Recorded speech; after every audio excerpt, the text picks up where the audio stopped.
ಪರಮಪೂಜ್ಯ ಶ್ರೀ ಅಥಣಿ ಮುರುಘೇಂದ್ರ ಶಿವಯೋಗಿಗಳು. ಇಂದು ನೀವು ಕೇಳಲಿರುವುದು ಕೇವಲ ಒಂದು ಮಠದ ಅಥವಾ ಒಬ್ಬ ಮಠಾಧೀಶರ ಕಥೆಯಲ್ಲ. ಬದಲಾಗಿ 20ನೇ ಶತಮಾನದಲ್ಲಿ ಶರಣ ಸಾಹಿತ್ಯವನ್ನು ಮುನ್ನೆಲೆಗೆ ತಂದು ನೂರಾರು ಶಿಕ್ಷಣ ಸಂಸ್ಥೆಗಳು ಹಾಗೂ ಅನ್ನದಾಸೋಹದ ಕೇಂದ್ರಗಳಿಗೆ ಪ್ರೇರಣೆಯಾದ ಒಬ್ಬ ಯುಗಪುರುಷರ ಭವ್ಯ ಚರಿತ್ರೆ. ನಮ್ಮ ಬಸವ ಸಮಿತಿಯ ಪ್ರಕಟಣೆಯಾದ ಎಮಿನೆಂಟ್ ಲಿಂಗಾಯತ್ಸ್ ಕೃತಿಯನ್ನು ಆಧರಿಸಿದ ವಿಶೇಷ ನಿರೂಪಣೆ ಲಿಂಗಾಯತ ಮಹನೀಯರು ಇದೀಗ ನಿಮ್ಮ ಮುಂದೆ. ಎಲ್ಲರಿಗೂ ಶರಣು ಶರಣಾರ್ಥಿಗಳು. ಭಕ್ತಿ ಮತ್ತು ಸಂಸ್ಕಾರಗಳ ಬೀಡಾದ ಬೆಳಗಾವಿ ಜಿಲ್ಲೆಯ ಕೃಷ್ಣಾ ನದಿ ತೀರದ ಪುಟ್ಟ ಗ್ರಾಮ ಇಂಗಳಗಾವಿ. ಈ ಊರಿನ ಭಾಗೂಜಿ ಮಠ ಮನೆತನದ ರಾಚಯ್ಯ ಮತ್ತು ನೀಲಮ್ಮ ಎಂಬ ಪುಣ್ಯ ದಂಪತಿಗಳು ಬದುಕಿನಲ್ಲಿ ಕಡು ಬಡತನವನ್ನೇ ಕಂಡರೂ ಶರಣರ ಆದರ್ಶ ಮತ್ತು ತತ್ವಗಳನ್ನೇ ತಮ್ಮ ಉಸಿರಾಗಿಸಿಕೊಂಡು ಬದುಕಿದವರು. ಕ್ರಿಸ್ತಶಕ 1836 ವೈಶಾಖ ಶುದ್ಧ ಏಕಾದಶಿಯ ಬೆಳಗಿನ ಜಾವ ಈ ದಂಪತಿಗಳ ಗರ್ಭದಲ್ಲಿ ಜನಿಸಿದ 3ನೇ ಮಗುವೇ ಗುರುಲಿಂಗಯ್ಯ. ಹೌದು, ಗುರು ಮತ್ತು ಲಿಂಗ ಎಂಬ 2 ತತ್ವಗಳನ್ನು ತಮ್ಮ ಹೆಸರಿನಲ್ಲೇ ಹೊತ್ತು ತಂದ ಈ ಬಾಲಕ ಮುಂದೆ 3ನೇ ಅತ್ಯುನ್ನತ ತತ್ವವಾದ ಜಂಗಮ ಸ್ವರೂಪಿಯಾಗಿ ಬೆಳೆದು ನಿಂತರು. ಬಾಲ್ಯಾವಸ್ಥೆಯಲ್ಲಿಯೇ ಗುರು ಲಿಂಗಯ್ಯನವರ ಕಣ್ಣುಗಳಲ್ಲಿ ಸದಾ ಧ್ಯಾನಸ್ಥ ದೈವೀಕ ಕಳೆ ಮಿನುಗುತ್ತಿತ್ತು. ಈ ಮಗು ಪ್ರಾಪಂಚಿಕ ಜೀವನಕ್ಕೆ ಸೀಮಿತರಾದವರಲ್ಲ ಎಂಬುದನ್ನು ಅರಿತ ತಂದೆ ರಾಚಯ್ಯನವರು ಪತ್ನಿಯ ಮನವೊಲಿಸಿ ಅವರನ್ನು ಮೋಟಗಿ ಮಠದ ಮುರುಘೇಂದ್ರ ಸ್ವಾಮಿಗಳ ಬಳಿಗೆ ಕರೆದೊಯ್ದರು.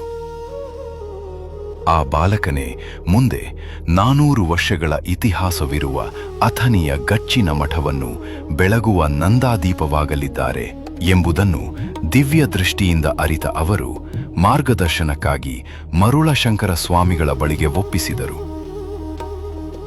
ಬಾಲಕನನ್ನು ಅತ್ಯಂತ ಪ್ರೀತಿಯಿಂದ ಸ್ವೀಕರಿಸಿದ ಮರುಳಶಂಕರ ಸ್ವಾಮಿಗಳು ಮುರುಗದೇವ ಎಂದು ಮರುನಾಮಕರಣ ಮಾಡಿದರು.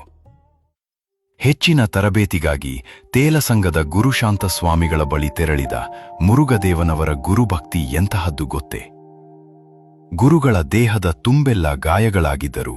ಗುರುಗಳೇ ನಿರಾಕರಿಸಿದರೂ ಜಗ್ಗದೆ ಆ ಗಾಯಗಳನ್ನು ಶುಚಿಗೊಳಿಸಿ ಆರೈಕೆ ಮಾಡಿ ಅತ್ಯಂತ ಭಕ್ತಿಯಿಂದ ಸೇವೆಗೈದ ಈ ಶ್ರೇಷ್ಠ ಶಿಷ್ಯರೇ ಮುಂದೆ ಮುರುಘೇಂದ್ರ ಶಿವಯೋಗಿಗಳಾಗಿ ರೂಪುಗೊಂಡರು.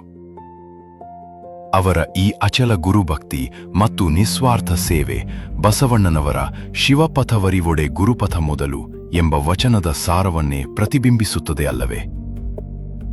ಮುಂದೆ ಗಚ್ಚಿನ ಮಠದ ಪೀಠಾಧಿಪತಿಯಾಗುವ ಸುವರ್ಣಾವಕಾಶ ಒಲಿದು ಬಂದರೂ ಪೀಠವೆಂಬುದು ಒಂದು ಬಂಧನ ಎಂದು ಭಾವಿಸಿದ ಶಿವಯೋಗಿಗಳು ಅದನ್ನು ನಯವಾಗಿ ತಿರಸ್ಕರಿಸಿದರು. ಲಿಂಗದ ಬಾಯಿ ಜಂಗಮ ಎಂಬ ಗುರು ಬಸವಣ್ಣನವರ ಸಂದೇಶವನ್ನು ದೃಢವಾಗಿ ನಂಬಿದ್ದ ಅವರು ಲೋಕಾನುಭವಕ್ಕಾಗಿ ಕ್ರಿಸ್ತಶಕ 1856ರಿಂದ 1868ರವರೆಗೆ ಸುದೀರ್ಘ ಲೋಕಸಂಚಾರ ಕೈಗೊಂಡರು. ಈ ಸಂಚಾರದ ಅವಧಿಯಲ್ಲಿ ಗುಹೇಶ್ವರಗಡ್ಡೆಯಲ್ಲಿ 6 ವರ್ಷಗಳ ಕಾಲ ಕಠಿಣ ಶಿವಯೋಗ ಅನುಸಂಧಾನ ನಡೆಸಿದರು. ಹಾವು ಚೇಳುಗಳು ಹರಿದಾಡುತ್ತಿದ್ದರೂ ಅವುಗಳ ಪಾಡಿಗೆ ಅವು, ನಮ್ಮ ಪಾಡಿಗೆ ನಾವು ಎಂದು ಸಂಪೂರ್ಣ ನಿರ್ಲಿಪ್ತವಾಗಿರುತ್ತಿದ್ದರು. ಒಮ್ಮೆ ಅಂಕಲಗಿಯ ಸ್ವಾಮಿಗಳ ದರ್ಶನಕ್ಕಾಗಿ ಘೋರಾರಣ್ಯದಲ್ಲಿ ಸಾಗುವಾಗ ಎದುರಾದ ಹುಲಿಯೂ ಸಹ ಇವರ ಸಾತ್ವಿಕ ತೇಜಸ್ಸಿಗೆ ಮಣಿದು ಶಾಂತವಾಗಿ ಸರಿದು ಹೋಯಿತು. ಗುರುಗಳ ಲಿಂಗೈಕ್ಯದ ಸುದ್ದಿ ತಿಳಿದು ಅಥಣಿಗೆ ಮರಳಿ ಬಂದಾಗ ಚೆನ್ನಬಸವ ಸ್ವಾಮಿಗಳು ಮಠದ ಅಧಿಕಾರ ವಹಿಸಿಕೊಳ್ಳಲು ತೀವ್ರವಾಗಿ ಆಗ್ರಹಿಸಿದರು.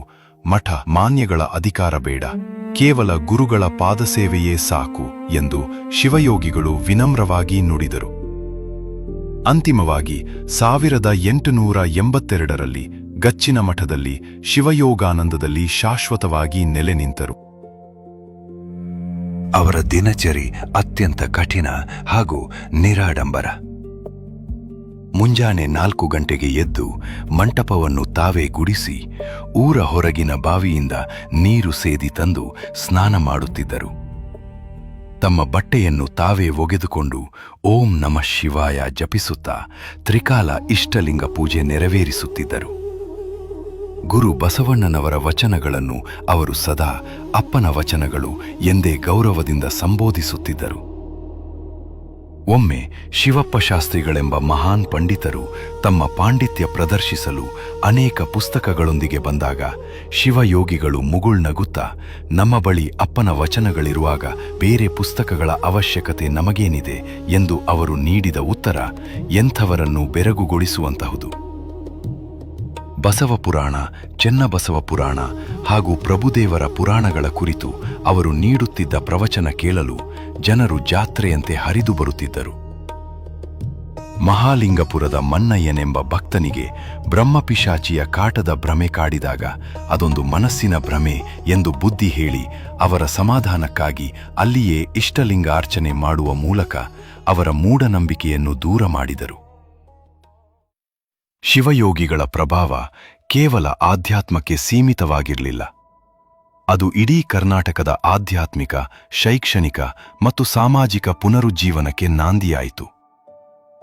ಮಕ್ಕಳಿಲ್ಲದ ಶಿರಸಂಗಿ ಲಿಂಗರಾಜ ದೇಸಾಯಿಯವರು ತಮ್ಮ ಸಂಪೂರ್ಣ ಆಸ್ತಿಯನ್ನು ಮಠಕ್ಕೆ ಬರೆದುಕೊಡಲು ಮುಂದಾದಾಗ ಆ ಸಂಪತ್ತನ್ನು ಶಿಕ್ಷಣಕ್ಕಾಗಿ ವಿನಿಯೋಗಿಸಲು ಶಿವಯೋಗಿಗಳು ಆದೇಶಿಸಿದರು. ಆ ದಿವ್ಯ ಪ್ರೇರಣೆಯಿಂದಲೇ ಹುಟ್ಟಿದ ಕೆಎಲ್ಇ ಸಂಸ್ಥೆ ಇಂದು ಬೃಹತ್ ಶೈಕ್ಷಣಿಕ ಸಂಸ್ಥೆಯಾಗಿ ಬೆಳೆದು ನಿಂತಿದೆ. ಸೊಲ್ಲಾಪುರದ ವಾರದ ಮಲ್ಲಪ್ಪನವರಿಗೆ ವಿದ್ಯಾಲಯ ತೆರೆಯಲು ಪ್ರೇರೇಪಿಸಿದ ಕೀರ್ತಿಯೂ ಇವರದ್ದೇ. ದಾವಣಗೆರೆಯ ಮೃತ್ಯುಂಜಯನವರು ಗುರುಸೇವೆ ಎಂದು ಯಾರಿಗೂ ತಿಳಿಯದಂತೆ ಮಠದ ಕೋಣೆಗಳನ್ನು ಗುಡಿಸುತ್ತಿದ್ದಾಗ ಶಿವಯೋಗಿಗಳು ಸ್ವತಃ ಪೊರಕೆಯನ್ನು ನೀಡಿ ಸೇವಾದೀಕ್ಷೆ ಕರುಣಿಸಿದರು. ಅವರೇ ಮುಂದೆ ಧಾರವಾಡದ ಮುರುಘಾ ಮಠದ ಪೀಠಾಧಿಪತಿಯಾಗಿ ಸಾವಿರಾರು ಬಡ ವಿದ್ಯಾರ್ಥಿಗಳಿಗಾಗಿ ಉಚಿತ ವಿದ್ಯಾರ್ಥಿ ನಿಲಯ ಸ್ಥಾಪಿಸಿದರು. ಅಲ್ಲಿಯೇ ವಿದ್ಯಾಭ್ಯಾಸ ಮಾಡಿದ ಡಿಸಿ ಪಾವಟೆಯವರಂತಹ ಅನೇಕ ಗಣ್ಯರು ಉನ್ನತ ಹುದ್ದೆಗಳನ್ನು ಅಲಂಕರಿಸಿದರು. ಫಗು ಹಳಕಟ್ಟಿಯವರ ಶಿವಾನುಭವ ಪತ್ರಿಕೆ ಮತ್ತು ವಚನ ಸಾಹಿತ್ಯ ಪ್ರಕಟಣೆ ಇರಬಹುದು. ಹರ್ಡೆಕರ್ ಮಂಜಪ್ಪನವರ ಇಷ್ಟಲಿಂಗ ದೀಕ್ಷೆ ಹಾಗೂ ಖಾದಿ ಪ್ರಚಾರವಿರಬಹುದು. ಅಷ್ಟೇ ಯಾಕೆ, ನಾಡಿನ ಪ್ರಪ್ರಥಮ ಬಸವ ಜಯಂತಿ ಆಚರಣೆ ಇರಬಹುದು. ಇವೆಲ್ಲದಕ್ಕೂ ಮೂಲ ಪ್ರೇರಣಾ ಶಕ್ತಿಯಾಗಿ ನಿಂತಿದ್ದವರು ಬೇರಾರೂ ಅಲ್ಲ, ಸಾಕ್ಷಾತ್ ಮುರುಘೇಂದ್ರ ಶಿವಯೋಗಿಗಳೇ. 1917ರಲ್ಲಿ ಲೋಕಮಾನ್ಯ ತಿಲಕರು ಸ್ವಾತಂತ್ರ್ಯದ ಬಗ್ಗೆ ಕೇಳಿದಾಗ, ಸ್ವಾತಂತ್ರ್ಯ ಬರುತ್ತದೆ, ಆದರೆ ನೀವಿರುವುದಿಲ್ಲ ಎಂದು ಅವರು ನುಡಿದಿದ್ದ ಭವಿಷ್ಯ ನಿಜವಾಯಿತು. ಇನ್ನೊಂದು ಅದ್ಭುತ ಘಟನೆ ಕೇಳಿ. ಜಮಖಂಡಿ ತಾಲೂಕಿನ ಸಾವಳಗಿಯ ಕಿರಾಣಿ ವ್ಯಾಪಾರಿಗಳಾದ ಶ್ರೀ ದಾನಪ್ಪ ಜತ್ತಿಯವರು ವ್ಯಾಪಾರಕ್ಕೆಂದು ಅಥಣಿಗೆ ಬಂದಾಗಲೆಲ್ಲ ತಪ್ಪದೆ ಗಚ್ಚಿನ ಮಠಕ್ಕೆ ಬಂದು ಶಿವಯೋಗಿಗಳ ದರ್ಶನ ಪಡೆಯುತ್ತಿದ್ದರು. ಒಮ್ಮೆ ಶಿವಯೋಗಿಗಳು, ನಿಮ್ಮ ಮಗನ ಹೆಸರೇನು? ಅವ ಏನ್ ಮಾಡಾತಾನ ಎಂದು ದಾನಪ್ಪನವರನ್ನು ವಿಚಾರಿಸಿದರು. ಅದಕ್ಕೆ ದಾನಪ್ಪನವರು, ಅವನ ಹೆಸರ ಬಸಪ್ಪ ಅಂತರಿ ಅಪ್ಪಾರ. ಅವ ಇನ್ನೂ ಸಣ್ಣ ಅವದಾಂದ್ರಿ, ಸ್ವಲ್ಪ ತುಂಟ, ಹಿಡಿಯೋದು ಕಠಿಣ ಆಗೇತ್ರಿ ಅವನ್ನ ಎಂದು ವಿನಯದಿಂದ ಉತ್ತರಿಸಿದರು. ಆಗ ಮುಗುಳ್ನಕ್ಕ ಶ್ರೀಗಳು, ಹಾಂಗ ಅನ್ನಬೇಡಪ್ಪ, ಅವ ಮುಂದ ದೇಶ ಆಳೋ ರಾಜ ಆಗ್ತಾನ, ಚಿಂತಿ ಮಾಡಬೇಡ ಎಂದು ಭವಿಷ್ಯ ನುಡಿದು ಹಣ್ಣೊಂದನ್ನು ಆಶೀರ್ವಾದಪೂರ್ವಕವಾಗಿ ನೀಡಿದರು. ಶಿವಯೋಗಿಗಳ ಆಶೀರ್ವಾದದಂತೆ ಪುರಸಭೆ ಅಧ್ಯಕ್ಷರ ಹುದ್ದೆಯಿಂದ ಹಿಡಿದು ಮುಖ್ಯಮಂತ್ರಿಗಳಾಗಿ ಮುಂದೆ ಭಾರತದ ಘನತೆವೆತ್ತ ಹಂಗಾಮಿ ರಾಷ್ಟ್ರಪತಿಗಳಾದ ಆ ಸುಪುತ್ರರು ಬೇರಾರೂ ಅಲ್ಲ, ನಮ್ಮ ಹೆಮ್ಮೆಯ ಬಸವ ಸಮಿತಿಯ ಸಂಸ್ಥಾಪಕ ಅಧ್ಯಕ್ಷರಾದ ಸನ್ಮಾನ್ಯ ಶ್ರೀ ಬಿ.ಡಿ. ಜತ್ತಿಯವರು. ಕ್ರಿಸ್ತಶಕ 1921 ಏಪ್ರಿಲ್ 23 ಶನಿವಾರ ತಮ್ಮ 85ನೇ ವಯಸ್ಸಿನಲ್ಲಿ ಇಷ್ಟಲಿಂಗಕ್ಕೆ ಪತ್ರೆ, ಹೂವು ಅರ್ಪಿಸುತ್ತಾ ಪೂಜೆ ಮಾಡುತ್ತಿರುವಾಗಲೇ ಬಯಲಲ್ಲಿ ಬಯಲಾಗಿ ಲಿಂಗೈಕ್ಯರಾದರು. ಛಲಬೇಕು ಶರಣಂಗೆ, ಛಲವಿಲ್ಲದವರ ಮೆಚ್ಚ ನಮ್ಮ ಕೂಡಲ ಸಂಗಮದೇವ ಎಂಬ ಗುರು ಬಸವಣ್ಣನವರ ವಚನಕ್ಕೆ ಅಕ್ಷರಶಃ ಸಾಕಾರ ಮೂರ್ತಿಯಾಗಿದ್ದವರು ಅಥಣಿಯ ಶ್ರೀ ಮುರುಘೇಂದ್ರ ಶಿವಯೋಗಿಗಳು. ಲಿಂಗಾಯತ ಮಹನೀಯರ ಇತಿಹಾಸವನ್ನು ನಿಮ್ಮೆದುರು ತರುವ ಬಸವ ಸಮಿತಿಯ ಈ ವಿನೂತನ ಪ್ರಯತ್ನ ನಿಮಗೆ ಮೆಚ್ಚುಗೆಯಾಗಿದ್ದರೆ ದಯವಿಟ್ಟು ನಿಮ್ಮ ಪ್ರೀತಿ ಮತ್ತು ಬೆಂಬಲ ಸದಾ ನಮ್ಮ ಮೇಲಿರಲಿ.